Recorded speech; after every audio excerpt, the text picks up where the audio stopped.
पत्थरबाजों का इलाज सिर्फ एक है और वो है बाबा बुलडोजर। इसके अलावा क्या कोई और इलाज नहीं बचा है। अब बुलडोजर चलेगा, उसके बाद ही पत्थर बंद होंगे क्या?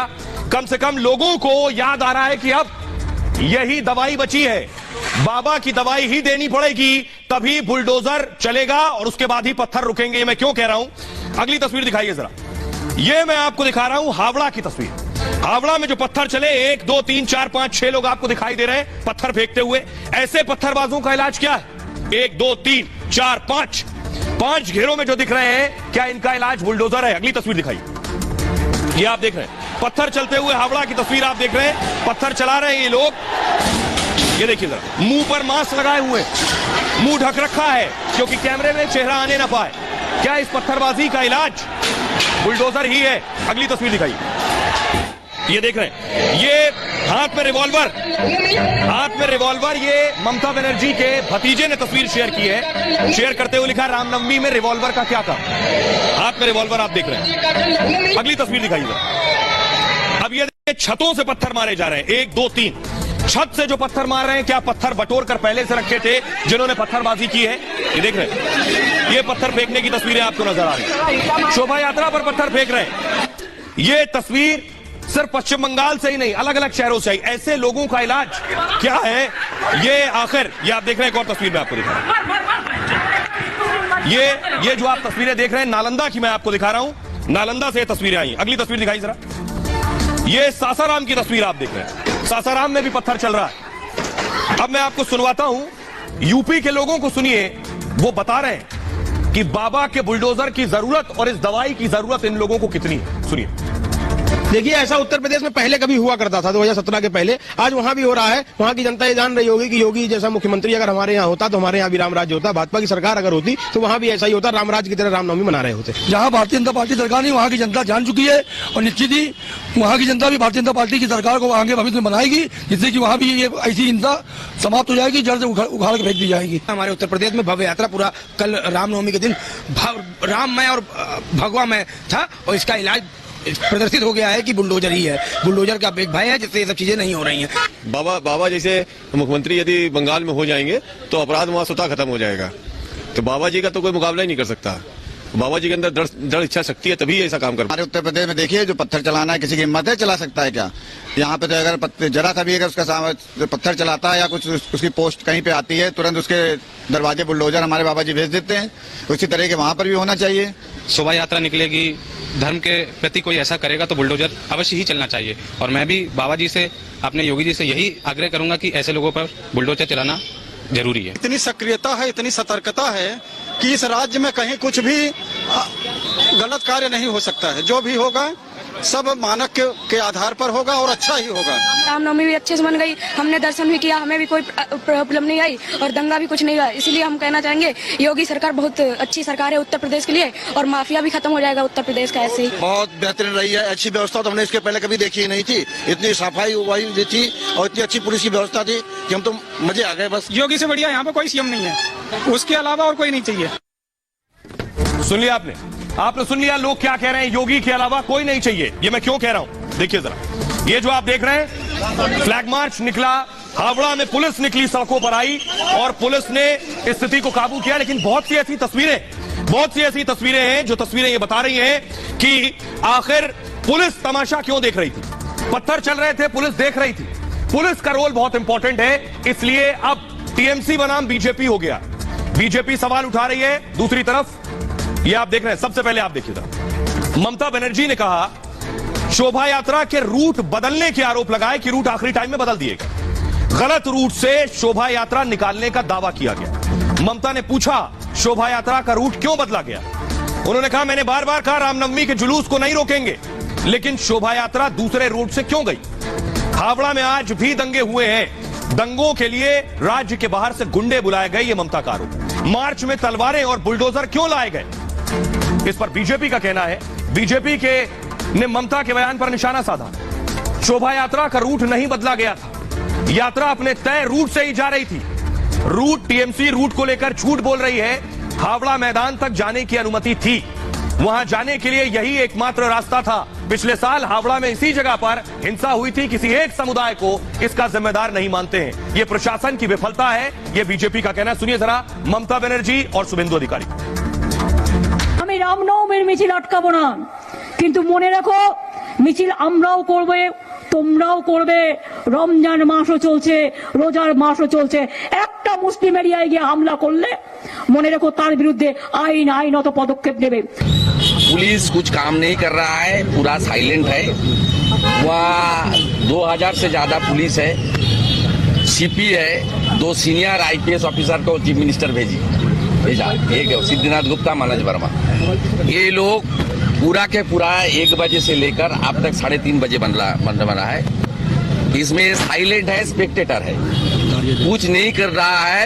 और ये लोग वहाँ वो जो पीएम बस्ती वाला एरिया है, वहाँ जितना भी हमारी, ये तो खुल के बोलना चाहिए, जो जितना भी हिंदू का घर था सब खत्म कर दिया सब लोग। ये तो कश्मीरी पंडित को भागना पड़ा। अभी ये काजीपाड़ा एरिया में सब हिंदू को अपनी जान बचाने के लिए भागना पड़ा। और जितना भी एसेट था खत्म हो रहा है पुलिस का सामने। पुलिस भूमि सीपी हमारी यहाँ का जो लीडर है, डिस्ट्रिक्ट प्रेसिडेंट है, स्टेट सेक्रेटरी उमेश राय जी को बताया कि वहाँ कोई लीडर, कोई एमएलए, एलओपी किसी को घुसने नहीं देगा उस एरिया में। अभी शांति बहाल करने का अपील है। शुभेंदु अधिकारी को आपने सुन लिया। अब मैं आपको बताने जा रहा हूं कि बीजेपी एक्शन की मांग कर रही है। बीजेपी कह रही है कि अब एनआईए की जांच होनी चाहिए, एनआईए का इन्वेस्टिगेशन होना चाहिए। आइए वॉल फ्लोर ग्राफिक्स है कि आखिर बीजेपी क्या एक्शन की तैयारी में। बीजेपी हावड़ा में हिंसा पर हाईकोर्ट में बीजेपी ने याचिका लगाई और बीजेपी ने कोलकाता कोर्ट में याचिका दी है। शुभेंदु अधिकारी ने एनआईए से जांच कराने की मांग की। 3 अप्रैल को हाईकोर्ट में इस पर सुनवाई हो सकती है। याचिका में एनआईए और सीबीआई जांच की मांग की गई है। जनहित याचिका केंद्रीय बलों की तैनाती की मांग की है। कार्यवाहक जस्टिस ने याचिका दायर करने की मंजूरी दी है। शुभेंदु ने पुलिस कमिश्नर से भी मुलाकात की है। गृह मंत्री अमित शाह ने गवर्नर को फोन किया और गवर्नर सीवी आनंद से हालात की जानकारी ली है। हावड़ा का दौरा कर सकते हैं राज्यपाल। शाह ने बंगाल बीजेपी अध्यक्ष को फोन किया है इसके लिए। सुकांत माजूमदार से मामले पर जानकारी ली है। आइए सुनिए जरा गिरिराज सिंह क्या कुछ कह रहे हैं और लॉकेट चटर्जी क्या कह रहे हैं। बहुत ही दुख का बात है। मतलब हर रामनवमी में, हर दुर्गा पूजा विसर्जन में ऐसा तस्वीर बंगाल से आते हैं, विजुअल आते हैं, हम लोग देखते हैं तो इसमें लगता है कि पश्चिम बंगाल में लॉ एंड ऑर्डर सिचुएशन बहुत ही खराब हो गया। उन्होंने जो जो जगह का भी नाम लिया, राजा बाजार, पाक सर्कस, ये जगह में सबसे ज्यादा अशांति होता है, हम लोग देखे है। वही जगह में आप पश्चिम बंगाल को अगर मैप को, डेमोग्राफी को देखेंगे तो बहुत सारा जगह में अभी हिंदू लोग नहीं रह पाते हैं कि ममता बनर्जी अभी तुष्टिकरण के लिए उसको मतलब आशीर्वाद दे रहे हैं। जिसके ऊपर अटैक होता है उसको अरेस्ट कर रहे हैं, असली दोषी को अरेस्ट नहीं कर रहे। तो मुझे लगता है कि इसके लिए एनआईए जांच होना चाहिए। दूध का दूध, पानी का पानी हो जाएगा। बंगाल को ममता बनर्जी ने ऐसा माहौल क्रिएट कर दिया है जैसे इस्लामिक स्टेट हो। आज तो बंगाल को देख करके, बंगाल की तुष्टीकरण को देख करके पाकिस्तान और बांग्लादेश का भी जो कट्टरपंथी है वो भी शर्मसार हो गया है। इसलिए ये जो माहौल है, ये जो पत्थरबाजी हो रही है, इसके लिए एक उदाहरण के साथ आपको बताने जा रहे हैं। लोग क्यों कह रहे हैं, शुरू में मैंने आपको बताया कि लोग कह रहे हैं योगी के पास ही इलाज है। योगी ने कौन सा फॉर्मूला अपनाया, योगी ने क्या किया, ये आपको बताता हूं। योगी ने किया ये कि उत्तर प्रदेश के कानपुर में, आपको याद होगा अगर ये तस्वीरें आपने देखी हो, पिछले साल की तस्वीर, पत्थरबाजी ने 3 जून को पत्थरबाजों ने पुलिस प्रशासन को चुनौती दी। लेकिन बस ये कुछ घंटे की बात थी। इसके बाद इन पत्थरबाजों का ऐसा इलाज हुआ कि अब यूपी में कोई पत्थर नहीं उठाता। सीएम योगी ने घटना के कुछ घंटे बाद हाई लेवल मीटिंग बुलाई। पत्थरबाजों के खिलाफ कड़ी कार्रवाई के आदेश दिए गए। योगी ने साफ साफ कह दिया कि माहौल बिगाड़ने वालों को बख्शा नहीं जाएगा। सुनिए जरा। क्या दंगा फसाद के लिए कोई जगह नहीं, अराजकता के लिए, गुंडागिर्दी के लिए, अफवाह के लिए कोई जगह नहीं है। उत्तर प्रदेश ने रामनवमी के अवसर पर, मर्यादा पुरुषोत्तम भगवान श्री राम की पावन जयंती के अवसर पर यह साबित किया है। देश के अंदर अलग अलग जगहों पर हुए और कठोरता पूर्वक कार्रवाई भी होनी चाहिए उपद्रवियों के प्रति। तो एक सामान्य नागरिक के जीने के सामान्य जीवन को भी उसमें खलल डालने का कार्य करते हैं, अराजकता पैदा करते हैं, राह चलते हुए लोगों पर हमला करते हैं, गुंडागिर्दी करते हैं, व्यापारियों को लूटपाट करते हैं, बहन बेटियों की सुरक्षा के सामने खतरा पैदा करते हैं। कठोरता पूर्वक ऐसे तत्वों से निपटने की आवश्यकता है। उनके लिए कानून पूरी मजबूती के साथ लागू किया जाना चाहिए। सीएम योगी के इतना कहने के बाद यूपी पुलिस एक्शन में आई। एक एक पत्थरबाज की कुंडली खंगाली जाने लगी। सीसीटीवी से हर पत्थरबाज की पहचान की गई। सोशल मीडिया की तस्वीरों को वेरीफाई किया गया। एक्सपर्ट्स की टीम पूरे मामले को देख रही है। कुछ ही दिनों बाद सारे पत्थरबाजों के पोस्टर सड़क पर लगा दिए गए। किस किसने शहर की शांति भंग करने की कोशिश की, उसकी पहचान की जाने लगी। कुछ ही दिन बाद सभी आरोपियों को पकड़ लिया गया। पत्थरबाजों की क्राइम कुंडली खंगाली गई और इसके बाद बाबा का बुलडोजर जमकर गरजा। एक एक दोषी के घर को जमींदोज कर दिया गया।